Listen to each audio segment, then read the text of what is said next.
आप देख रहे हैं जन अदालत समाचार। जनता की बात, जनता के साथ, जन अदालत।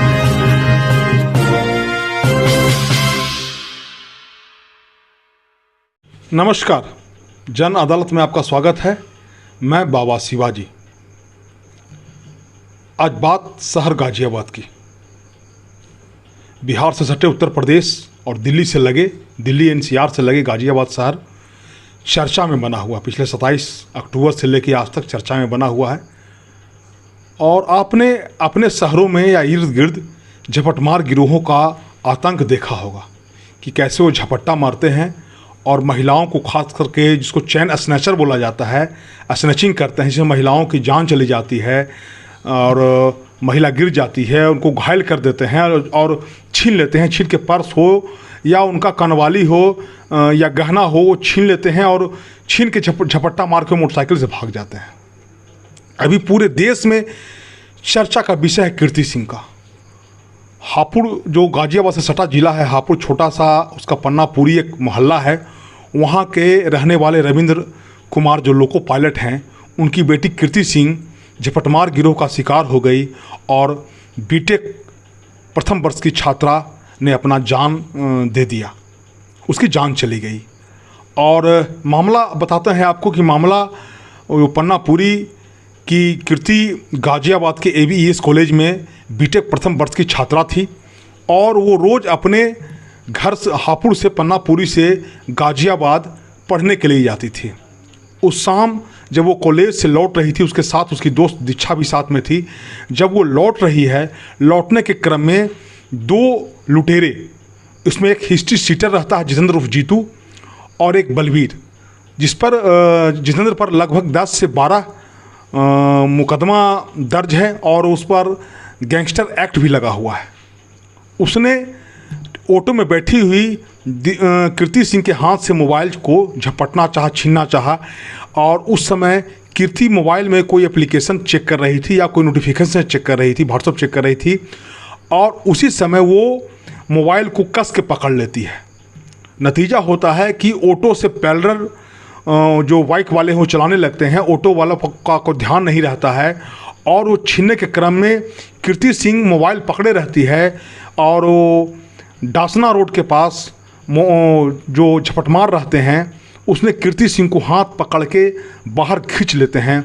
नतीजा होता है कि कीर्ति सिंह चलती ऑटो से गिर जाती है, सर में उसका चोट लगता है और झपटमार जो है उसके मोबाइल को छीन कर भाग जाते हैं। बाद में जो ऑटो ड्राइवर है और उसकी जो दोस्त दीक्षा है, उसके सहयोग से उसको अस्पताल में भर्ती कराया जाता है। बाद में बड़ा अस्पताल जो गाजियाबाद का जो यशोदा अस्पताल, वहाँ उसको भर्ती कराया जाता है। 29 तारीख के शाम में उसकी मृत्यु हो जाती है। उसके ब्रेन में चोट लगता है और ब्रेन में उसके 2 हड्डी टूटने की बात डॉक्टर बताते हैं।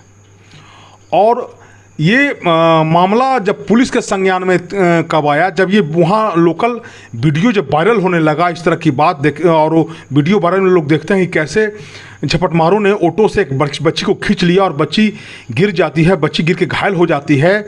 और जब मुख्यमंत्री के संज्ञान में यह मामला आता है तब पुलिस सक्रिय होती है और बाद में इनकाउंटर में जो बलवीर है उसको जो CCTV का लोकेशन लिया जाता है और अलग अलग लोगों से पुलिस संपर्क करती है, अलग अलग एंगल से जांच करती है, गाड़ी का मोटरसाइकिल का नंबर जांच करती है, लोग उसको पुलिस को सहयोग करते हैं और तब जा कर के बलवीर जो एक लड़का है उसको अरेस्ट किया जाता है और उससे लोकेशन लिया जाता है। बाद में ये जो विवेक चंद्र जो वहाँ के DCP हैं, उनको मानते हैं कि जो स्थानीय मसूरी थाना है उसका ये लापरवाही है और मसूरी थाना के SHO को निलंबित किया जाता है। उसके और उनके 2-3 और सहयोगी हैं, उनको निलंबित किया जाता है और वरीय पुलिस पदाधिकारी हैं, सबका जमावड़ा होता है और सारे लोग यह मानते हैं कि ये नेग्लिजेंसी है पुलिस का, थाना का। अगर पेट्रोलिंग होते रहता तो इस तरह की वारदात का अंजाम देना लुटेरों के लिए बहुत मुश्किल था, लेकिन लुटेरों ने इस तरह का वारदात को अंजाम दिया।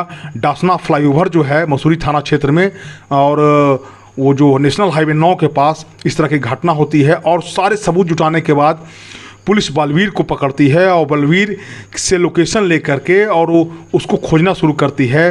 बाद में 10 से 12 घंटे के अंदर जितेंद्र उर्फ जीतू को 30 तारीख के सुबह पुलिस इनकाउंटर में मार गिराया जाता है। और जब पूरे मामले की जांच करती है तो पुलिस को पता लगता है कि ये बहुत बड़ा हिस्ट्री शीटर था और इस पर गैंगस्टर एक्ट लगा हुआ है। हालांकि पुलिस जो थी वहाँ के डीसीपी ने अपनी ओर से उस पर 25,000 रुपये का इनाम भी रखा था।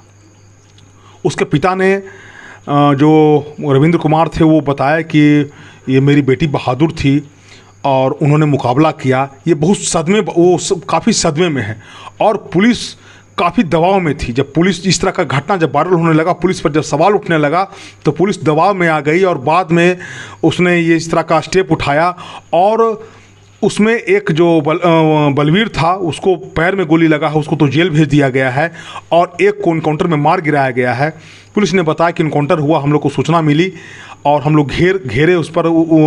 जब हम लोगों ने रोकने का प्रयास किया तो उसने दरोगा पे हमला किया। बाद में पुलिस के द्वारा इनकाउंटर किया गया। इनकाउंटर में जितेंद्र उर्फ जीतू को मार गिराया गया।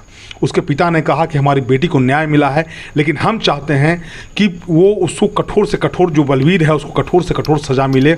उसके परिवार सदमे में है, उसके माँ सदमे में है और पुलिस जो गाज़ियाबाद ज़िला की जो पुलिस है वो खुद सारे मामले को मॉनिटरिंग कर रही थी। तो आपने देखा कि कैसे जरा सा लापरवाही के चलते हम आपसे भी अनुरोध करना चाहते हैं कि आप जिस जगह से हों, जिस जिला से हों, जिस शहर से हों, अगर कहीं पर भी इस तरह की बच्चियों के साथ हरकत होती है, अक्सर आप देखते होंगे कि छेड़खानी का मामला आता है, महिलाओं के साथ दुर्व्यवहार का मामला आता है, तो कहीं भी इस तरह के अगर लोग रहते हैं तो आप पुलिस का जो हेल्पलाइन नंबर है 112 उस पर खबर कीजिए। स्थानीय जो प्रशासन है, पुलिस प्रशासन के लोग हैं, उनको खबर कीजिए और ताकि समाज में इस तरह की घटना नहीं हो। कीर्ति कुमारी पढ़ना चाहती थी। समाज में आप देख रहे हैं कि कैसे महिलाओं में जागरूकता आई है। मोदी जी का जो बेटी पढ़ाओ और बेटी बचाओ का जो नारा है, और बिहार में और अलग अलग राज्यों में बेटी टॉप कर रही है। अलग अलग हिस्सों में आपने देखा कि चंद्रयान जो लॉन्च हुआ और उसमें महिलाओं का कितना बड़ा योगदान था।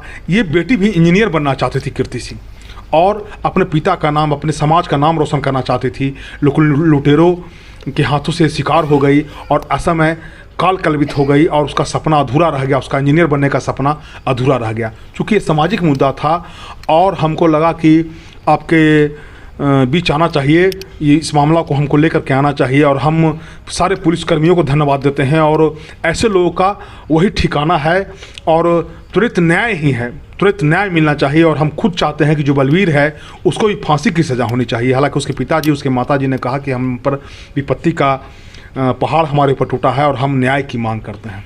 आपको हमारा ये खबर कैसा लगा कृपया हमें कमेंट करके बताएं और आपसे मेरा आग्रह रहेगा कृपया मेरे चैनल को शेयर करें, सब्सक्राइब करें। आपका धन्यवाद।